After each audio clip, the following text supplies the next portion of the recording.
이재명은 이미 레임덕에 들어간 거 아니냐. 정청래는 참 조롱을 계속하고 김어준은 거의 뭐 협박을 하는 이런 상황인데,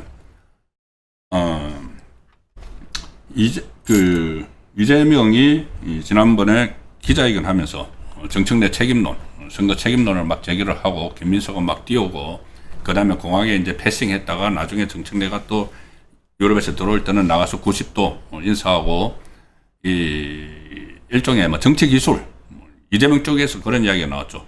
그럼 이재명에게 정치 기술을 쓰느냐? 말이 정치 기술이지 조롱하느냐? 그 이야기죠. 우선 국민은 영원하고 정권을 짧다. 이런 것도 사실상 급박하는 거죠. 과거에 좌파가 우파 대통령 탄핵할 때 썼던 게 국민은 영원하고 정권은 짧다 했습니다. 그걸 이재명에게 그대로 정청래가 했다는 것은 탄핵 협박이죠. 그리고 지금 김어준 쪽에서는 그 전에 이제 거래설 공소 취소와 관련해서 김어준 방송에서 거래설도 한번 나왔었죠. 뭐냐면 그 거래설의 핵심이, 그리고 또 어제 그 민정수석 그 검찰 출신을 임명하면서 다시 이제 거래설이 불거지고 있다는 내용을 어제 설명을 드렸는데, 바로 검찰에 보안 수사권을 남겨주는 그 문제, 그거하고 이재명의 공소 취소를 검찰에서 해주는 걸 이제 서로 교환한다는 이야기인데, 검찰 보안 수사권이 이재명은 계속 남겨둬야 된다, 부분적으로 남겨둬야 된다고 이야기하는 게, 어제도 말씀드렸으니까 간략하게 설명드리면 두 가지죠. 하나는 이게 나중에 국민이 피해를 입으면은 집단 민원이 돼서 이런 수사 체계를 뒤바꿔버린 이재명에게 큰 부담이 된다. 그 이유 하나하고, 하나는 거래를 해야 되니까, 공소취소, 자기 공소취소하고 거래를 해야 되니까 보안 수사권을 남겨줘야 된다는데, 이렇게 주장을 하는데, 정청래가 그때마다 제동을 거는데, 김민석도, 이재명이 지금 당대표에 내보내려는 김민석도 그게 이구 동성을 합니다. 자, 일단 오늘 문화일보 기사 분석 내용을 보여드리겠습니다. 검찰 보안 수사권이 휴지통으로 가나? 휴지통으로 가는 건가? 정청래 이어 김민석도 폐지. 김민석도 저거 지금 강성 지지층들 완전히 검찰을 다 완전히 깡그리 없애버려서, 수사권은 무슨 수사권? 그냥 경찰이 수사해 오면은 그거 기소만 하고 공소 유지만 하면 돼. 이렇게 지금 민주당을 사실상 막 이끌어가는 강성 개딸들이 그렇게 하니까는 김민석도 좀 어쩔 수가 없는 거죠. 자기 당대표에 출마해서 나중에 이제 어떻게 하든지 간에 일단 뭐 불가피하다, 검찰 보안 수사권 폐지가 불가피하다, 이렇게 지금 하고 있습니다. 참 이재명으로서는 또 악한 이런 상황이 될 텐데, 이재명이 수차례 예외적 허용 입장을 밝혔지만 여당은 이미 폐지로 기운 분위기다. 그것이 휴지통으로 가버린다, 검찰 보안 수사권. 이재명이 아무리 휴지통에서 다시 꺼내려고 해도 이제 김민석까지 저렇게 하니까, 특히 전당대회 출마가 예상되는 정청래하고 김민석 모두 폐지 입장을 밝혀버렸다. 장동효, 죄송합니다. 정청래는 어제 최고위원회의에서도 숟가락만 한 보안 수사권이라도 주면은 그 수사권으로 칼을 만들어서 정권에게 언제 그 칼을 들이댈지 모른다. 보안 수사권이 특걸마저 없애야 된다. 이 말도 좀 이상하죠. 그러면은 보안 수사권을 없애려고 하는 것이 이 정권에 대한 수사를 하지 못하게 만들려고 하는 것이냐, 그런 지적도 나옵니다. 어쨌든 정청래는 어떤 자기가 강성 개딸들의 환심을 사야 되기 때문에 뒷걸마저도 없애야 된다. 그리고 꿈도 꾸지 마라, 검찰 꿈도 꾸지 마라, 계속 이야기를 하죠. 이재명 꿈도 꾸지 마라, 똑같은 이야기입니다. 그러니까 이재명을 막 조롱하고 다 하는 것이죠. 이런 집권 1년차, 1년 이제 갓 2년 들어가는 정권을 향해서 정권 내부에서 당 대표가 정권은 짧은 거야, 탄핵할 수 있어, 그리고 꿈도 꾸지 마, 보안 수사권, 직접적으로 하는 이야기랑 마찬가지입니다. 이재명에게. 그런 건 참 얼마나 이 허약한 정권이면은 그런 이야기가 나오죠. 그리고 뭐 90도 인사하고 조롱을 하는 그런 모습들. 그리고 무슨 뭐 여당은 뭐 이래야 되고 저래야 되고 이재명이 막 유럽에서 SNS 통해서 막 하니까는 웃기지 마. 그런 말은 안 했지만 웃기지 마. 가로 열고 가르치고. 당은 당원이 알아서 하는 거야. 왜 간섭해?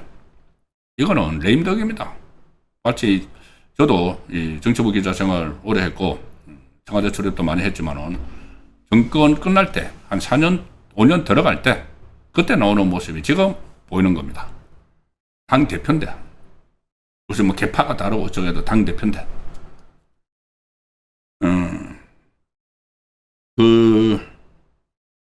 이재명은 그때 19일 날 뭐 유럽 갔던 성과 자랑한다고 자찬하는 브리핑에서 구더기 무서워서 장을 못 담그면 안 된다. 구더기를 다 찾아서 막으면 되지 않느냐. 이렇게까지 이야기하면서 악용될 여지가 없는 아주 예외적인 그런 경우까지 다 봉쇄해 놓으면 나중에 문제가 생길 수 있다. 자기에게 문제가 생길 수가 있죠. 자기에게.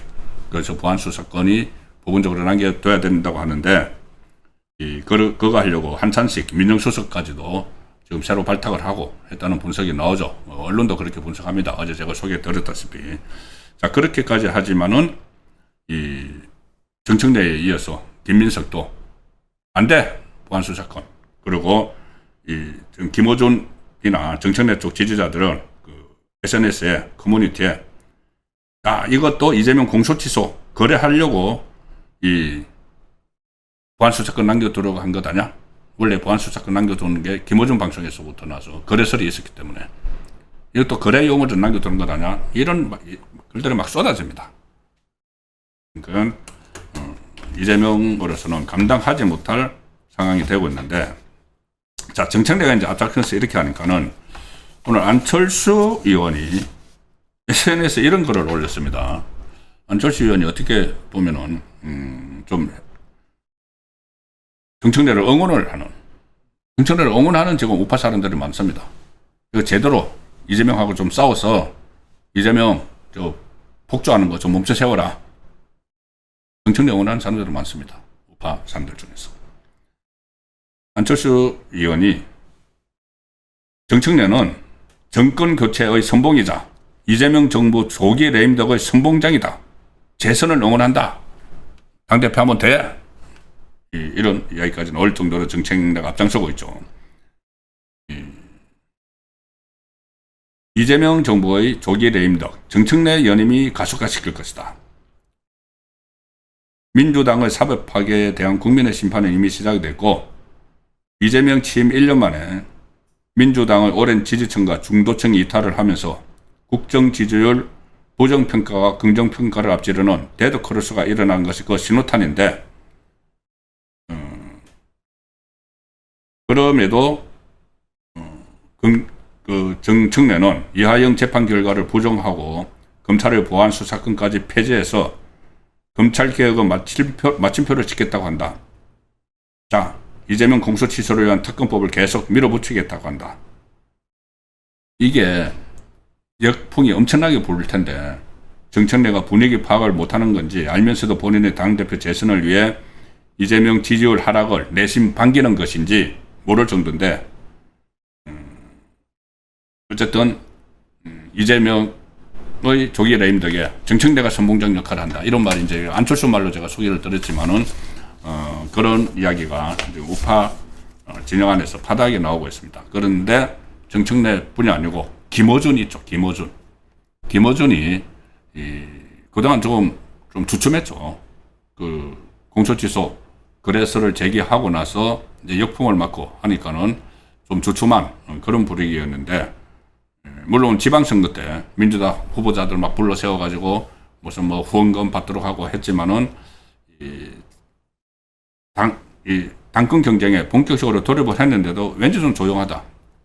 그래서 나중에 중립선언까지 나오는 것 아니냐, 그런 말까지 나왔는데 이제 다시 입을 열기 시작을 했습니다. 정치무당이 뭐라고 했을까요?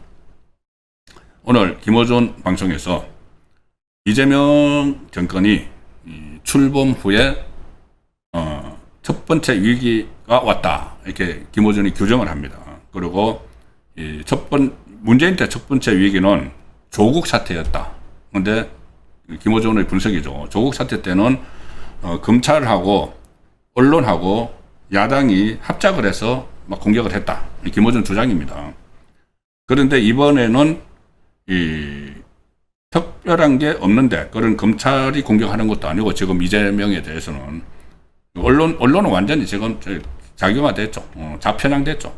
언론도 아니고, 뭐 사실상 국민의힘도 뭐 한동안 막 그 내부 싸움 하느라고 제대로 대응하지 못하고 있는 상황인데, 특별한 게 없는데 이재명의 지지율이 빠진다. 그때는 그런 공격이 있어서 문재인의 지지율이 빠졌지만은, 지금 특별한 게 없는데 이재명의 지지율이 빠지는 것은 결국 김어준 말은 이 좌파의 핵심 지지층이 등을 돌리기 때문이라는 이야기입니다.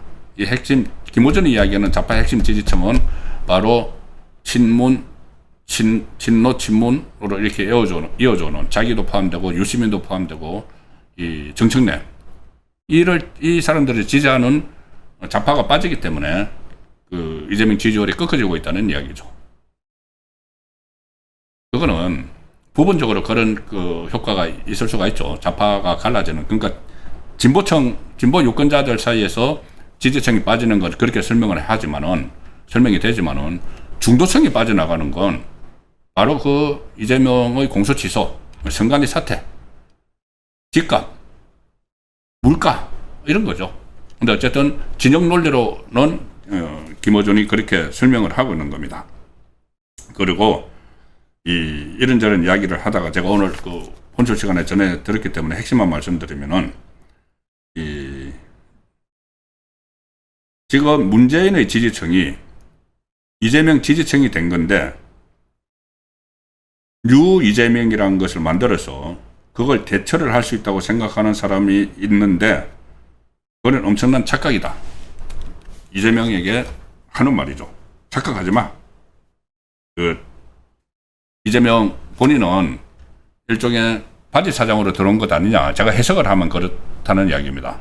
김어준을 비롯해서 친문 쪽에서 보는 건, 이재명은 이 오너가 아니고 기업으로 치면은 바지 사장으로 들어와서 정권을 잡았는데, 그럼 우리 말을 들어야지 바지 사장이 왜 대주주 행세를 하려고 해.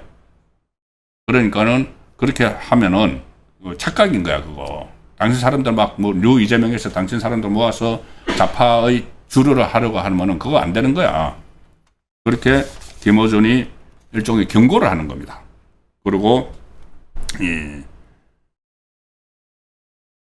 김어준은 검찰개혁 제도를 지금 못하면은, 검찰개혁이라는 것이 지금 다 뭐 검찰이 이제 또 해체되고 10월달 되면 해체되고 공소청 중수청 나오니까, 지금 검찰개혁 이야기하는 것은 바로 보안수사권 문제죠.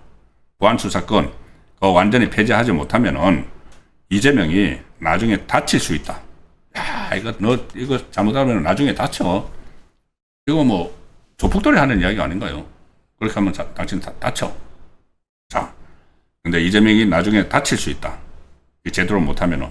자, 누구한테 다친다는 이야기죠? 검찰한테.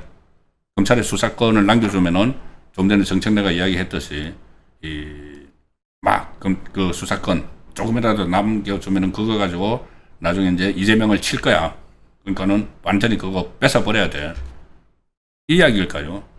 아니면은 그렇게 하지 않으면, 완전히 뺏어버리지 않으면은 우리한테 다칠 거야. 우리한테.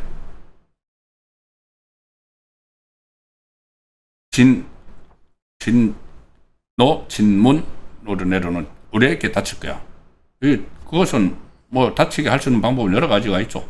탄핵을 좌파 정권 안에서 들고 일어나도 되고, 탄핵 거래야 쌓였죠. 선거 과정에서 선거 개입, 당무 개입, 뭐 자기 공소 취소하려고 하는 거, 이재명 탄핵은 쌓이고, 그리고 재판, 대법원에서 유죄 취지로 파기환송된 재판, 1심만 하면 다 다치게 만들 수가 있죠. 자, 그런 식으로 착각하지 마. 다칠 수 있어. 이렇게까지 이재명을 몰아세웁니다. 그러니까 이게 거의 뭐 레임덕 상황이죠. 그리고 오늘 그런 이야기도 했습니다. 김어준이 자기 방송에서 뭐라고 했느냐. 한 번 빠진 지지율, 코어 지지층이 빠지면 안 들어온다. 그게 무서운 거다. 그러니까는 코어 지지층이라는 게 자기들의 이야기하는 거예요. 친노 친문. 그때 유시민이 이야기할 때 A그룹 좌파, 가치를 추구하는 A그룹 좌파, 이재명을 하는 사람들은 B그룹 좌파, 이익을 쫓아가는 사람들. 그러니까 가치를 추구하는 A그룹 좌파가 코어 핵심 지지층인데, 그 사람들이 빠지면은 다시 안 돌아와. 잘 안 돌아와. 우리가 빠지면은 이재명한테 다시 잘 안 돌아가. 이게 지지율 큰일 났어. 그 이야기를 하는 거죠. 그러면서 이런저런 이야기를 쭉 하고, 주로 이제 이재명 꿈깨라. 우리말 들으라는 이야기입니다. 우리말 안 들으니까 지지율 떨어지잖아. 이재명은 자기 지지율 떨어지는 이유를 정청래 때문이라고 했는데, 김어준은 이재명 본인이 그렇게 일종의 이재명 해서 자기들하고 차별화하기 때문에 지지율이 떨어진다. 같이 이제 진영 논리 가지고 그렇게 이야기하는 거죠. 국민이 볼 때는 이재명 지지율 떨어지는 거는 그거는 이제 자기들끼리 이야기고 약간 그런 측면도 있겠지만, 국민이 볼 때는 선관위 사태, 무슨 공소 취소, 부동산, 청년들 실업, 지금 2030이 얼마나 지금 경로하고 있습니까? 격분하고 있죠, 격분. 오늘 코스피 9.9% 사상 최대로 떨어졌습니다. 15년 만에 가장 많이 떨어졌던가. 이게 완전 롤러코스터를 타는데, 대부분 롤러코스터를 타면서도 이익을 보는 사람들은 2030이 아닙니다. 2030들은 거기에 투자할 돈도 없죠.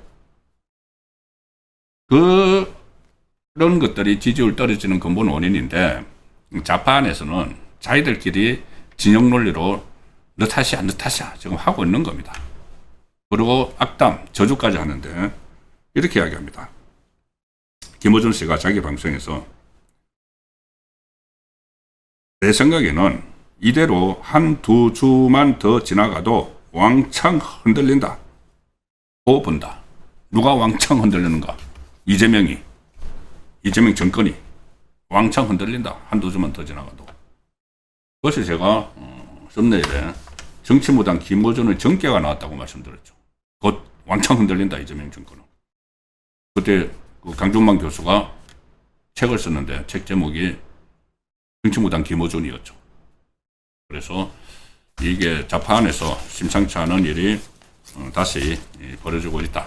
그리고 이재명 정권이 왕창, 정말 조만간 왕창 흔들릴 수도 있다는 내용이 지금 좌파 안에서 자기들끼리 지금 나오고 있습니다. 정청래, 김어준, 그리고 이쪽에는 유시민, 소위 말하는 문, 조, 털, 내, 유, 문재인, 조국, 김어준, 정청래, 유시민. 이쪽은 이쪽대로. 이쪽에 또 여기서 또 무슨 또 멸청이 있죠. 거기하고 싸우는데 거의 권력을 놓고 좌파 헤게모니를 놓고 대충돌하는 그런 양상이기 때문에 이재명의 독주 독선 이런 것이 1년 만에 최대 위기를 맞았다고 볼 수가 있습니다. 그리고 거기다가 지금 재판 결과도 완전히 대북 송금과 관련해서는 이 재판을 재개할 수밖에 없는 그런 상황으로 가고 있죠. 오늘 장동혁 대표가 이 첫 병상 메시지를 냈습니다. 아직 입원을 해 있는데 아마 이번 주 중에는 계속 의사의 권유에 따라서 계속 입원 상태에 있는데, 입원해서 첫 메시지를 냈는데 바로 이 문제였습니다. 이하영의 재판 유죄가 나온 것. 장동혁 대표도 판사 출신이니까 이것을 의미하는 것은 이재명 재판을 재개하라는 것이다. 그래서 그 이재명 재판 재개 구호도 지금 여기저기서 나오기 시작을 했는데, 여기에 지금 이재명과 완전히 대치를 하고 있는 이 비명계 문조 털내유 이 그룹에서 이거 재판 재개 이야기를 꺼내면은 이건 그대로 확산됐어. 판사들 지금 보면 전부 다 눈치만 보지 않습니까? 정권의 눈치만 보는데, 아 이게 이재명이 아니고 이쪽이 더 세네? 좌파 안에서. 그리고 만약에 당권을 정청래가 가져가면은 완전히 이재명을 레임덕 가네? 그러면은 잽싸게 이재명 재판을 제기할 수도 있죠. 역대 정권이 이 레임덕 상황을 맞으면은 가장 먼저 이 돌아서는 것이 권력기관들입니다. 권력기관. 법원도 마찬가지죠. 권력기관 돌아서는 순서도 그때 다 정치권에서 해자가 됐죠. 가장 먼저 검찰이 돌아서고 그 다음에 국세청이 돌아서고 국정원이 돌아서고 이런 이야기까지 다 나올 정도로 특히 그 법원도 마찬가지고 권력의 힘이 떨어지면 일제히 돌아섭니다. 그게 보통 정권 말기에 나왔는데 이재명은 워낙 정권 자체가 허약하고 약점이 많으니까는 극 초반에 지금 나오는 거죠. 1년 막 지난 시점에. 만약에 그런 상황이 벌어지면은 법원이 앞장서서 이재명 재판 재개를 할 수도 있습니다. 그래서 앞으로 중국 진행 상황이 굉장히 급속도로 변화될 가능성이 있다는 말씀을 드리면서